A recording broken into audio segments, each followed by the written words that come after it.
Did Florida State use Big Ten expansion talk for leverage to get their improved TV deal with the ACC and ESPN? And if so, will they regret it later? Either way, their plans may be a little short-sighted. Big Ten expansion talk is back. Locked on Big Ten starts right now.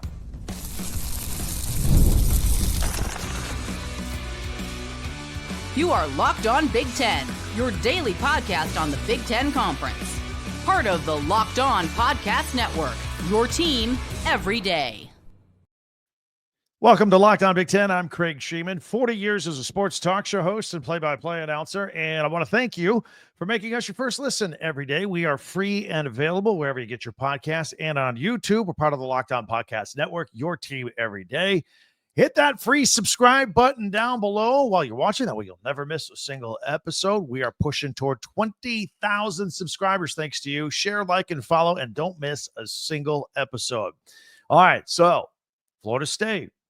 Did they use the Big Ten for leverage? We got some Big Ten recruiting news. Oh, man, it is getting nasty out there. Plus, the Big Ten baseball tournament is going on. And we'll have our power rankings, academics, 1 through 18.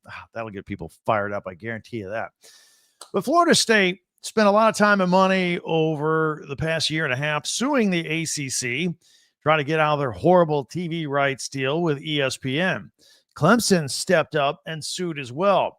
Both schools realized that they were underpaid for their prestige and name recognition and TV ratings that their brands brought to football broadcasts.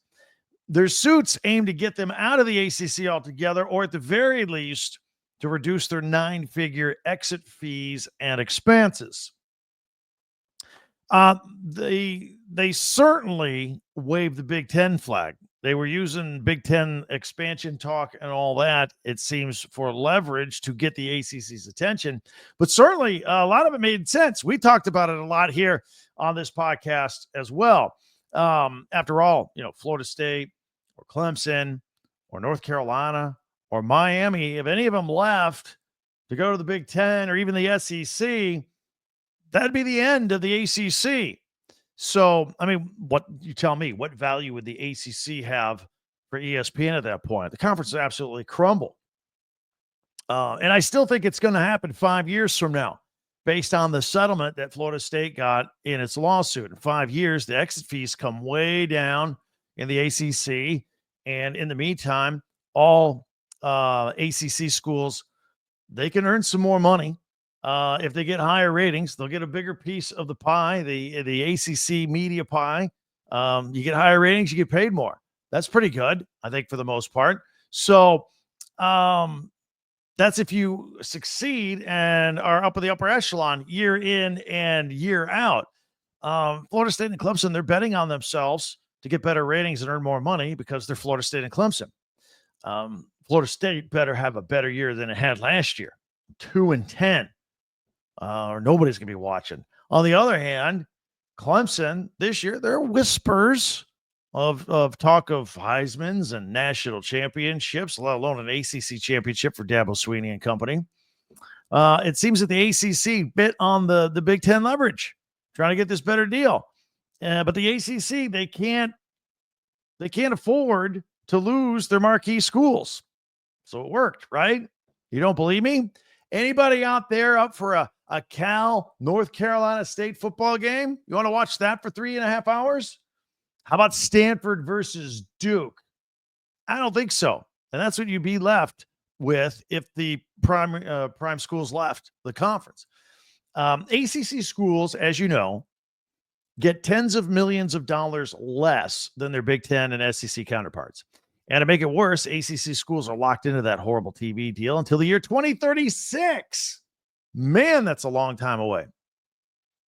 By then, the Big Ten and the SEC will have negotiated new, more lucrative deals by the end of this decade and will, in fact, be ready for yet another even more lucrative TV deal by the time this low-paying ACC ESPN TV deal expires. It's that bad. The marketplace is passing the ACC by, and its teams are going to be at a competitive disadvantage. They're going to make a lot less money. So how serious was the Big Ten talk with Florida State while this is going on? over the past couple of years. It was probably very one-sided. While I do think that the Big Ten would love to have Florida State or Clemson, or even more so North Carolina, maybe a Miami, Commissioner Tony Petitti he's always very tight-lipped about these things because Tony Petitti and the Big Ten, they don't want to appear like they're cannibalizing or destroying another conference. Petitti and the Big Ten took some heat from diehard Pac-12 fans for the destruction of their conference. But the truth is that USC and UCLA, they could not survive in the Pac-12 with no TV deal, or the one that they had. It was worse than the ACC. And then at one point, they didn't have any TV deal. They had no choice but to jump. There was all this money out here. They had to go. Then Oregon and Washington said, whoa, wait, how about us? Let's do it. Big Ten was more than happy to take those 4 schools. So everybody's happy at this point. But the Big Ten wanted to make sure that it appeared like, it was the 4 West Coast teams' desire to be in the Big Ten, and the Big Ten did not want to appear to be poachers at this point. So back to the Florida State situation.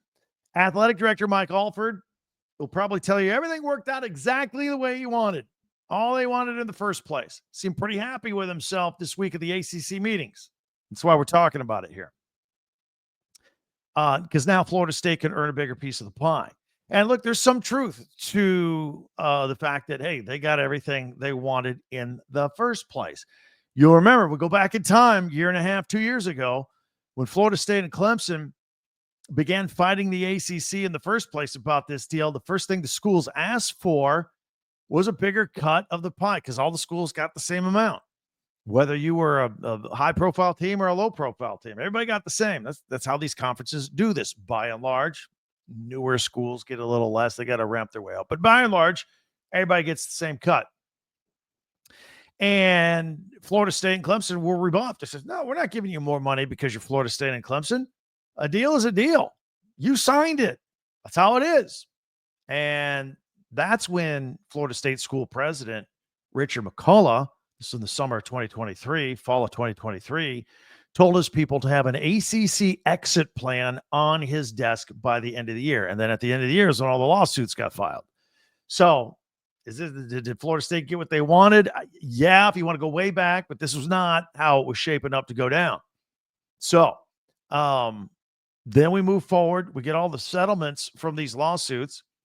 Florida State thinks it can earn an additional $18 million a year with higher ratings and this new payment plan from ESPN, and that would make it a little more competitive, although short from the Big Ten and the SEC. It will make it more competitive, and that's why you're going to start seeing more Florida State schedules like the one they have in 2026 that include Alabama, Florida, and Notre Dame, and that's why Clemson scheduled Notre Dame for 12 straight years.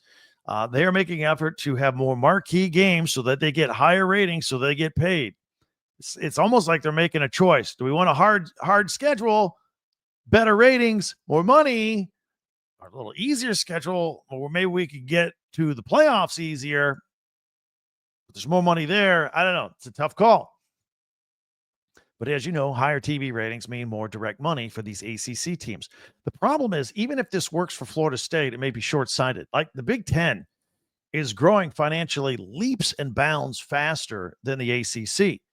Florida State and Clemson and the others, they'll continue to fall further and further behind financially, and they're going to be back. We're all going to be back to where we started here before they came to this agreement. But by then, the cost of getting out of the ACC is going to be a lot cheaper, and I think we're going to see a lot of movement in 4 to 5 years. And as we mentioned, the Big Ten will have negotiated 2 more additional lucrative TV deals by the time Florida State is supposed to get out of this ACC deal. And here's the other thing. The Big Ten pays all of its schools, whether they finish 10-2 or 2-10. Big Ten schools don't have to get better records and higher ratings to get more money than the other guys. By and large, all the schools get the same, no matter what. The West Coast teams get a little less. They got to, or at least Washington and Oregon do. They got to kind of ramp their way up. It was part of their agreement to get in. But by and large, look, man, Rutgers, Indiana, they get all the same as Northwestern, same as Ohio State, Penn State, Michigan, all the same, year in and year out. So I think Florida State will be crawling back, begging for the Big Ten to take them in a couple of years. Again, probably 4 to 5 years. Mark my words. I'll take your comments on that right now. I know you guys got some interesting things to say in the comment section. Be sure to hit that subscribe button down below so you never miss an episode. We're making a push to 20,000 subscribers. Share, follow, and like Locked On Big Ten. And don't forget to pick up your Big Ten gear on our website, talkbig10.com, where all of our podcasts go and links for your favorite Big Ten schools merchandise getting ready for the 2025 season. Recruiting. Oh, man, is getting out. Michigan and Notre Dame are fighting each other for players. Ohio State, UCLA looks like they're going to get a 4-star. And the Big Ten baseball tournament is underway. Then we'll have our power rankings, as we do every Wednesday, the academics of the Big Ten. That'll cause a few fights and arguments as well. It's all coming up in a minute on Locked On Big Ten. NBA playoffs are in full swing, and we're very excited about that. And every night delivers highlight-worthy performances, momentum shifts, 20-point leads blown every night. Game's never over. You can hang in there. Whether it's a game-winning shot or a breakout player, it's never been a better time to get in on the action yourself. FanDuel makes it easy for you to be part of the game, but whether it be before tip-off or live in-game. You jump in late, player props, performance trends, same-game parlays, numerous ways to win big, so check it out. I like watching these player props. I've been telling you, Tyrese Halliburton of the Pacers is a star. Take the over on his points and assists in his series against the Knicks. So check that out. And by the way, how's a $200 bonus sound and bonus bets? How does that add to your excitement? I'll bet it does if your first $5 bet hits if you're a brand new customer. If you are new, it is the perfect time to sign up. Head to FanDuel.com and place your first $5 bet. Again, if it wins, you get $200 in bonus bets. Make every moment more with FanDuel, the official sports betting partner of the NBA. Again, that is at FanDuel. Check that out at FanDuel.com. Thanks for making Locked On Big Ten your first listen each and every day, especially you everydayers out there. Thank you. Meanwhile, be sure to hit that subscribe button down below. It's free. And you can share and follow and like Locked On Big Ten, your team every day. And check out our website, talkbig10.com, with all of our podcasts and your favorite schools' team merchandise right there. Tune in to tomorrow's podcast. We're talking about the death of the USC Notre Dame rivalry. 100 years? Man, this looks like this year is it. Can you believe it? Over. There's a huge recruiting battle going on between Michigan, Penn State, and Notre Dame. Tennessee and Virginia Tech with the services of 4-star cornerback Jaziel Hart. Hart said on social media that he'll make his announcement tomorrow, Thursday, May 22nd. He's the number 12 overall prospect from the state of Virginia. One side note, 4-star corner Dorian Barney is set to commit to Penn State, so that may alter Hart's decision and may eliminate Penn State from the mix, and the other schools will have a stronger play here. Meanwhile, Michigan and Notre Dame again. Michigan just beat out Notre Dame for a 6'4", 240-pound tight end, Mutt Ludwig from Billings, Montana. It's a 4-star class of 2026, and he was considering Georgia and Texas Tech. And this was a particularly big blow for Notre Dame because they have yet to land a tight end in the class of 2026. Still looking. Looks like Michigan got this one. There's a couple tight ends in this recruiting class for Michigan. Some news out of Ohio State. They got another quarterback. What? That's big news, right? Sure. They got a grad transfer. Eli Brickhandler. It's a funny name. He commits to Ohio State. He comes from Houston Christian. I believe Houston Christian is on Nebraska's schedule this year. Am I not mistaken? He'll be the 4th quarterback in the room. Ryan Day wasn't comfortable with 3 quarterbacks. Wanted 4. It looks like Julian Sain will be the guy. You got Lincoln Keenholz there as well. They want to redshirt Tavian St. Clair, and if there's an injury, then you don't have a true backup. So he wanted another experienced quarterback in there. Now, Brickhandler, not the best stats. 49% passer, 557 yards, 4 touchdowns, 264 rushing yards, got 2 years of eligibility. Anyway, he's going to be in there as an insurance policy in that quarterback room. 4-star class of 2026 defensive end Jackson Ford, says Ohio State. Speaking of Ohio State, is at the top of his list. He's looking forward to his visit on June 13th. He is from Pennsylvania. Penn State, where are you? You letting this guy get away? 6'4", 240 pounds? Now, he is visiting Penn State and Michigan and Wisconsin and Kentucky. Visited Stanford last week. Matt Patricia very involved in his recruitment, and he says Ohio State is the clubhouse leader. 2026 4-star linebacker prospect Rodney Colton Jr. He seemed to be teasing everybody with his commitment to UCLA on social media. The Bruins have been after him for a while. They hosted him for a visit this past weekend on Twitter. He was seen wearing Bruins colors, and he said, quote, Rose Bowl boy, question mark. I dig it, not going to lie, unquote. That's a sign, right? Going to UCLA? That's almost as good as an announcement. He is a Noonan, Georgia native. He's 6'2", 220 pounds. Guy had 34 scholarship offers, but it looks like he's honing in on UCLA. His final 5 schools are UCLA, Missouri, Florida State, Penn State, and Tennessee.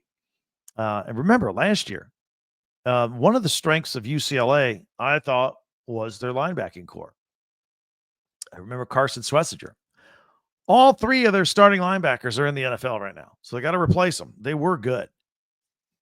Big Ten baseball tournament is underway today. Wednesday is Pool B, Grouping B. Number 2 seed UCLA's baseball team taking on 11 seed Illinois. 9 seed Penn State taking on 5 seed Washington, and 2 seed Iowa will play 10 seed Rutgers tomorrow, Thursday. Pool C, Group C. 7 seed Michigan taking on UCLA. 4 seed USC taking on 9 seed Penn State. 1 seed Oregon playing 12 seed Michigan State. And then Friday's D pool has 5 seed Washington against USC. 6 seed Indiana facing Iowa, and 8 seed Nebraska will take on Oregon. And then don't forget, later on in the week, by the time we get to Friday, women's softball, Nebraska taking on Tennessee at 7 o'clock Friday night in the Knoxville Super Regional. We got UCLA taking on South Carolina. That's a day game, 1 o'clock Eastern, 10 o'clock Pacific. Had to do a math real quick there, 3 hours difference. They're in the Columbia Super Regional. And then Oregon facing Liberty, the surprise winner out of their regional. Not Oregon, but Liberty. Oregon taking on Liberty at 10 o'clock Eastern, 7 o'clock Pacific in the Eugene Super Regional. Oregon got to play in its own regional and now in their own Super Regional, hosting it all. So that's good for them. Not a lot of travel.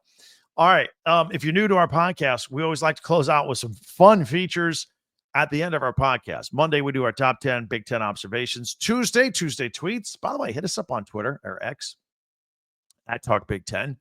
Wednesdays, we like to power rank stuff. Usually standings, helmets, mascots. Tell you what we're going to do in a second. Thursdays, we look at the Big Ten Network over the weekend, highlight some of their Big Ten classics and live action for your interest. Going into Memorial Day weekend, we'll do that tomorrow. And then we always like to do picks or odds on Friday. Back to the power rankings. Today, we haven't done this yet. We are going to do Big Ten academics. That's right. What's the best academic school in the Big Ten? What's the worst? We're going to rank them 1 through 18. Now, took this from U.S. News and World Reports. If you don't like it, don't get on me. I already know we're going to hit the comment section. If I have your school ranked too low in the academics, you're going to go, what are you talking about?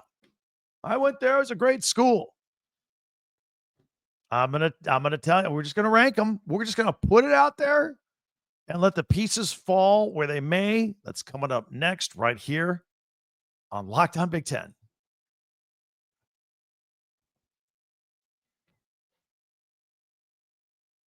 It's time for our midweek power rankings here on Locked On Big Ten. We're going to do academics.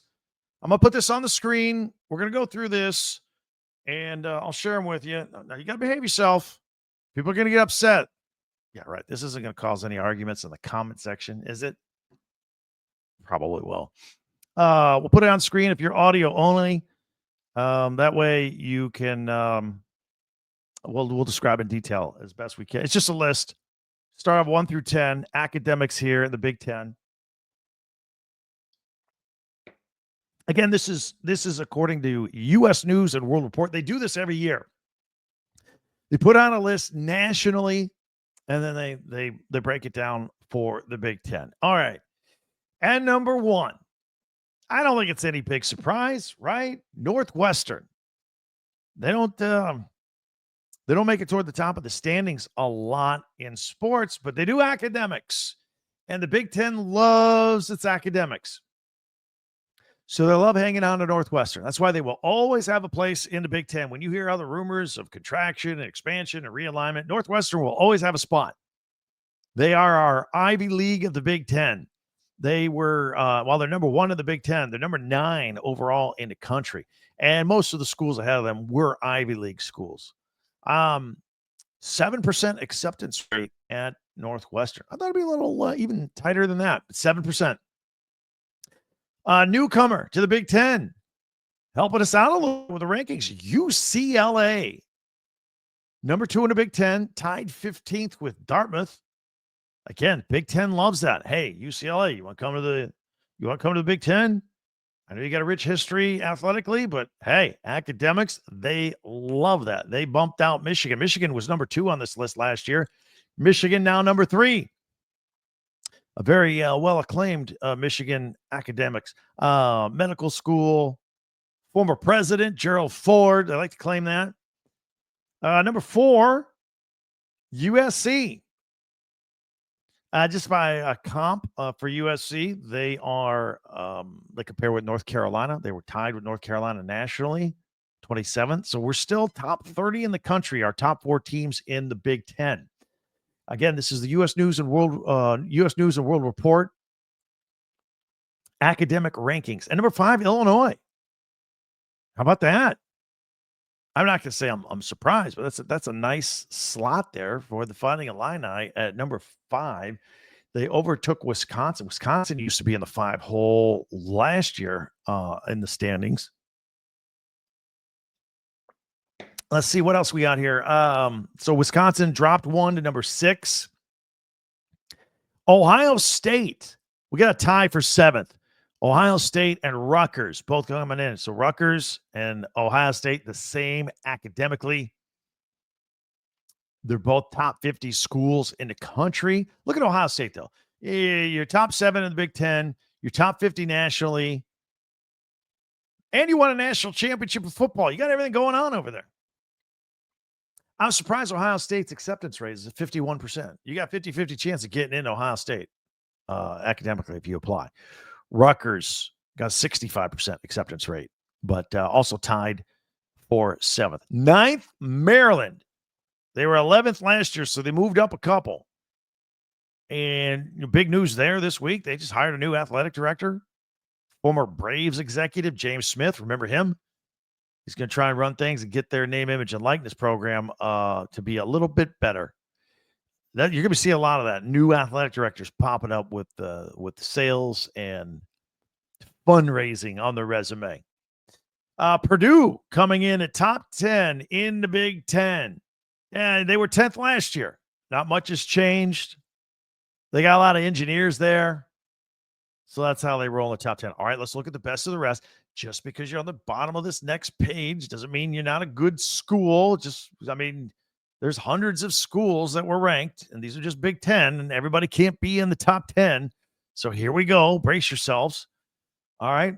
Tied with Purdue at number 10 is Washington. And they dropped significantly. They dropped 6 spots nationally and 2 spots in the Big Ten. However, still, we still have 11 Big Ten schools in the top 50 nationally. That's pretty good. That's as good as college football rankings when you get all the teams in the top 25, right? You know, we like to have 6, 7 teams ranked in the top 25 in college football. Now we got 11 of the top 50 academically. Minnesota coming in at number 12. I was surprised by their 77% acceptance rate there at Minnesota. Does that mean it's easy to get in there? Gopher fans? Michigan State at number 13. In fact, we got a tie for 13. Michigan State's at 13, 60th nationally. 84% acceptance rate at Michigan State. You can go there. Penn State tying Michigan State at 13. Just to give you something to compare to, a comp, Miami was tied nationally with Penn State. So was GW, George Washington. Those are the kind of schools tied with Michigan State and Penn State. Indiana coming in at number 15. 80% acceptance rate. I was surprised by that. I got accepted. That's where I went. Tied nationally with Syracuse for the 73rd spot. Iowa coming in at number 16. Tied nationally with Colorado if you want a comp.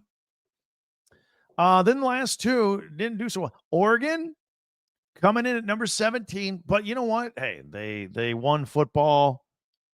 Softball's doing well. They're having a good first year in the Big Ten. And then Nebraska at number 18. Here's the deal about Nebraska. They rose 7 spots nationally. They were the biggest climber on this list. Still couldn't get out of the basement of the Big Ten. And they were ranked 152nd nationally. Oregon, which is one above them, the Big Ten, was 109. Still a humongous gap between 17 and 18. Nebraska's the only Nebraska, I would say, step it up a bit. There you have it. All right. I hope we didn't cause any fights. It's all good. It's all a bunch of fun. That's what we power rank. Academics here this time around. You know, they are student athletes. We always forget about the student part, don't we? Many ways for you to interact with me. Hit me up on Twitter or X at TalkBig10. Don't forget our website, talkbig10.com. If you're on video, you see the scroll on the bottom. That's the number 10, Talk Big 10. All of our podcasts go there. Plus, you can get Big 10 merchandise for your favorite schools right there as well. Be sure, before you go, hit that subscribe button. It's free. We're over 18,000. We're making a push to 20,000 before the start of the football season, so you never miss a single episode. Always invite you for a second listen to check out yesterday's podcast in case you missed that. I will also invite you to check out our friend Brian Smith from the Portal Show. Lots to keep track of in the transfer portal. Who's coming, who's going. Football. But just because the portal is closed to join the portal, there's still a lot of kids out there looking for schools to play for, both basketball and football. He's up to speed on all that stuff. So check him out. Brian Smith, the Portal Show on YouTube, wherever you listen to your podcast. Tomorrow, we're going to dive into that Notre Dame USC rivalry. It looks like it's over after 100 years. Tell your friends about us. Word of mouth is great. We're here every day. If you're a Big Ten fan, I know you know other Big Ten fans. Tell them we're out here every day. Not only with Big Ten news, all 18 teams, all the sports, all the academics. We also have analysis and opinion on all of it. It's what makes this podcast unique. And thank you for joining us. And I can't wait till we meet again tomorrow for Locked On Big Ten. I'm Craig Sheeman. See you next time.